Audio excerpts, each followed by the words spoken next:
I'm delighted to be here, and I thank the organizers for having enabled us, or enabled particularly Indians to cross over.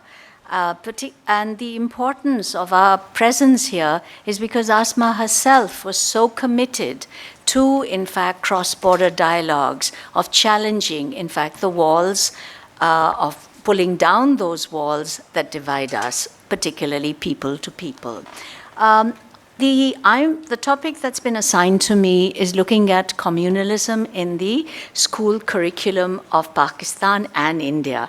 I will, however, focus on India mostly. But before I do so, I want to just lay out, in fact, the benchmark of my concern, which is the critical importance of education for the state and the control of education for the state. And to be able to illustrate this, I want to take you to a small, just tell a small story. A couple of weeks ago, in this southern state of Karnataka, which has become today the outpost in the south of the Hindu right political parties, you had the hijab controversy. You're very familiar, I'm sure, with the Iranian one, but perhaps not so much of this one. It had to do in a small town called Udupi, where women, Muslim women, young Muslim girls who were going to the government women's college, insisted on wearing the hijab to go in, and they were stopped. They were stopped from attending school, college. They were stopped from taking exams. 6 of these young girls went to challenged it in the High Court. Now, the government's discourse in fact, supporting the ban on the hijab was that in the interest of uniformity, in the interest of erasing difference, in the interest of homogenization. Now, this was challenged at the level of the High Court, and in the High Court, the ban was upheld. It went to the Supreme Court. And it's in the Supreme Court that we got a split judgment. But that split judgment says a great deal about their understanding, and therefore, in a sense, the state's understanding of the meaning of education and the role of education, and the importance of policing education, the nature of education. And here I quote to you Justice Gupta, who in fact supported the ban. He says, "Discipline is one of the attributes which students learn in schools. They should grow up in an atmosphere of brotherhood, fraternity, and not in the environment of rebellion or defiance." The split judgment, as I said, there was then Justice Dhulaiya. And here there was a complete difference in terms of how much the role of policing, or the relevance of policing in education. And here he says, "This is the time when students should learn not to be alarmed by our diversity, but to rejoice and celebrate it. All that the petitioners want to do is wear a hijab. Is it too much to ask in a democracy?" Now, clearly, his vision of education is one which would foster critical thinking, and that of Justice Gupta, which would be reinforcing homogenization and uniformity. The defense is actually, at one level, pretty solid, meaning, look, caste differences, ethnic differences, linguistic differences, regional differences, religious, would be flattened. But of course, we know that in a majoritarian state, what that means, whose identity would be favored, and which other identities would be elided or completely erased. I came across, as I was browsing, a Pakistan Federal Minister of Education saying much the same thing as, in fact, our Justice Gupta. Pakistan's Federal Minister of Education said, and I quote, "If in a country people view reality differently, it creates tension. So if you flatten all identities in Pakistan, that will stop creating tension.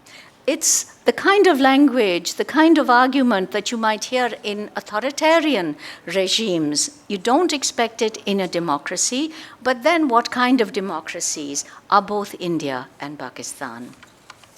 I just wanted to frame it in this way and to then plunge in. You know, as I was browsing, as I said, education is not my expertise. Communalism, however, is. I was looking at these trajectories which actually diverged, because the role of education in creating national integration, in fact defining national identity, in socializing in terms of cultural values, I think is a very well-known thing, and the other speakers may perhaps elaborate on this. But what was important is the Nehruvian vision was that, look, we are a huge population which is not yet a nation, which is barely a state.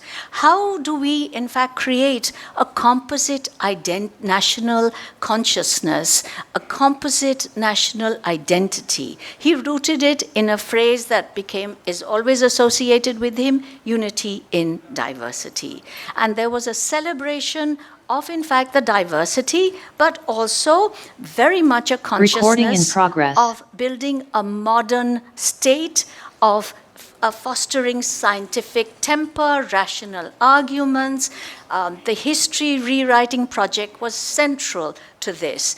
And it was to actually remove which was the legacy of partition, which was to, in fact, redefine identities away from the religious prism, to take it out of the religious prison, to redefine them. And it's evident in fact, the way that the historical journey of the subcontinent was envisaged. So you no longer had, the British. And it was a legacy of the British. They divided it into ancient India, Mughal India, and modern India, or British India.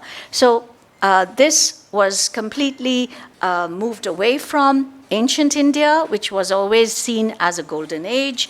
But the Mughal India was removed, and it was put or recoined or recast as medieval India. And medieval India, in which there was a celebration of the synergies of culture, of, in fact, the contribution of the Mughals, the historical grievances that today has become the dominant narrative was not the dominant narrative. On the contrary, coexistence.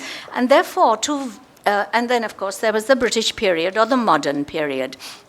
But if you look at the two historical figures that became symbols of what was Indian history, there was Ashoka and the whole valorization of Ashoka, and there was, of course, the valorization of Akbar.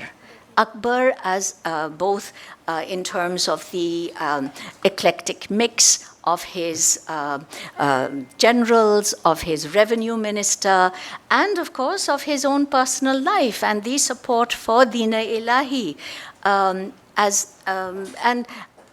But now you find the big challenge comes.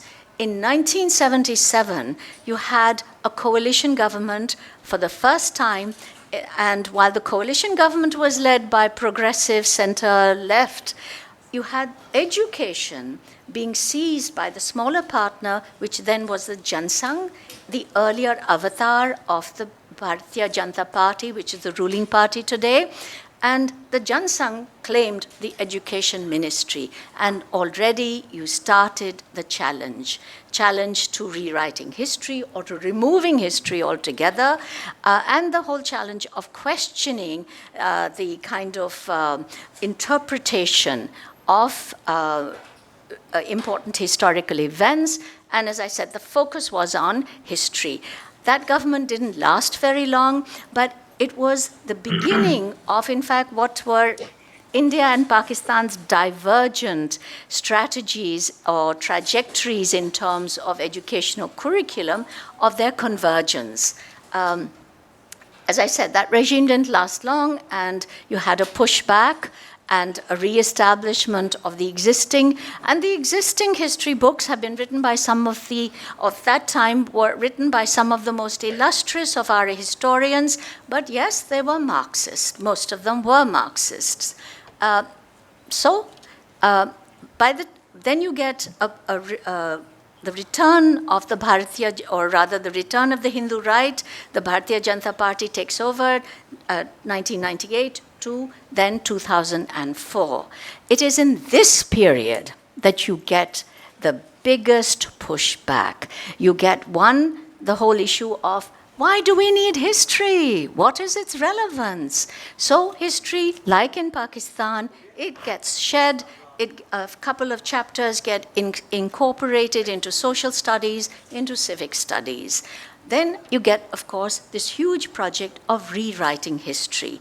Now, when you have this project of rewriting history and this whole delegitimization of these Marxist historians, you suddenly find that the historians that were associated with the RSS, that is the cultural foundational, ideological foundation of the Hindu right, the RSS, they had been, in fact, hugely propagating the a parallel education system, the Saraswati Shishu Mandirs, the the Vidya Mandirs for secondary and higher education. And so if you look at their text, if you look at the historians who had been writing their books, textbooks, you find that they're the ones who get incorporated. Now here, what is happening here? Ashoka suddenly is not valorized. He's seen as a coward. Akbar disappears. Aurangzeb has that pedestal in terms of what is the Mughal period. And it's suddenly seen as, in fact, a very antagonistic relationship. Elided completely is the fact that, yes, he destroyed temples, but he also built temples. He also gave farmans, he gave land titles to, in fact, to Hindu Brahmins. So it was a much more complex history, but instead you're getting it in terms of antagonistic communities who cannot live together. And you also get the Indus Valley civilization is no longer called Indus Valley, it's called Sindhu civilization. Now what this is doing is, what is in fact a common link, India, Pakistan, Bangladesh, the terracotta culture, which Ananya Jahanara Kabir writes brilliantly about in Partition and Amnesias, that disappears. It's now getting localized into something that is not in Pakistan, that is not in Bangladesh, only localized to India as Sindhu civilization. And it becomes identified entirely with the Vedic and with the Aryan civilization. The Dravidian aspect of footprint gets elided altogether. I understand in Pakistan, Indus civilization is also not something that is written a great deal about. Then you get, but then you get the return of the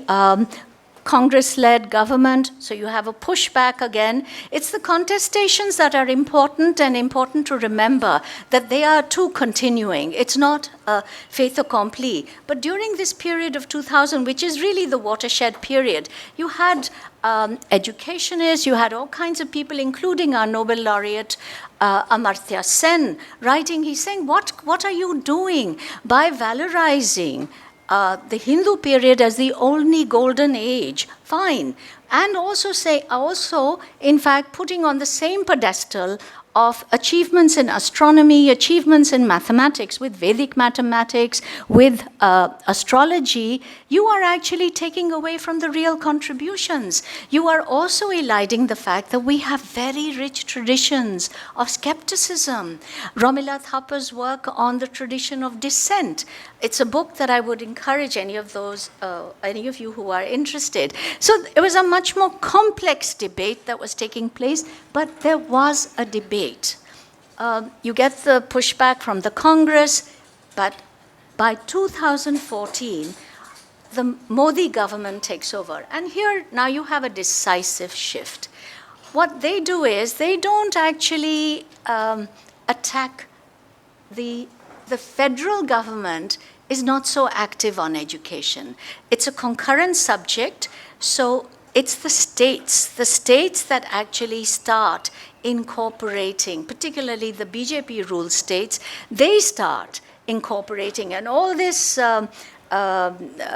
distortions and biases and this collapsing of myth in history, which was evident in the Shishu Saraswati Prakashan, Saraswati publication schools, becomes incorporated in this, in these state textbooks. As I said, Ashoka suddenly becomes a coward. The Mughal period actually either gets dropped altogether or gets reduced to one small chapter on Aurangzeb. And the whole idea of projecting a very antagonistic, totally irreconcilable relationship. Muslims are cast as predators on Hindu land, on Hindu cows, and Hindu women. There is all that synergy of art, culture, of literature, all gone. So in fact, you get really a poverty of culture. Because I know I have to close. Yes, even the Qutb Minar, which one knows was in fact built by Qutbuddin Aibak, suddenly becomes Vishnu's thumb. Vishnu pole, and built by Samudragupta, one of the, as part of the golden age of the Guptas. You get then this whole, because education is also about defining national identity, defining who and what is a citizen.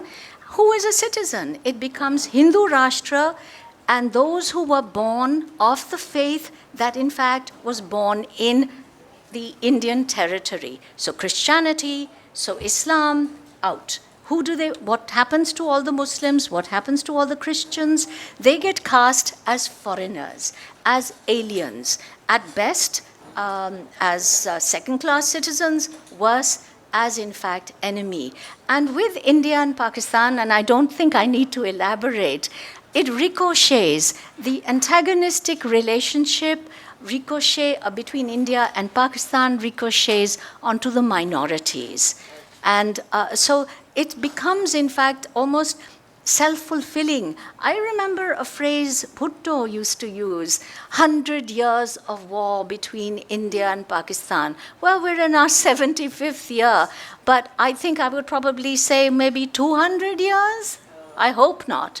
But as I said, the important thing to remember here, and I don't want to go into, because there are enough speakers on Pakistan, what I want to emphasize is that there are contestations taking place, not only in India, but India and Pakistan civil society groups.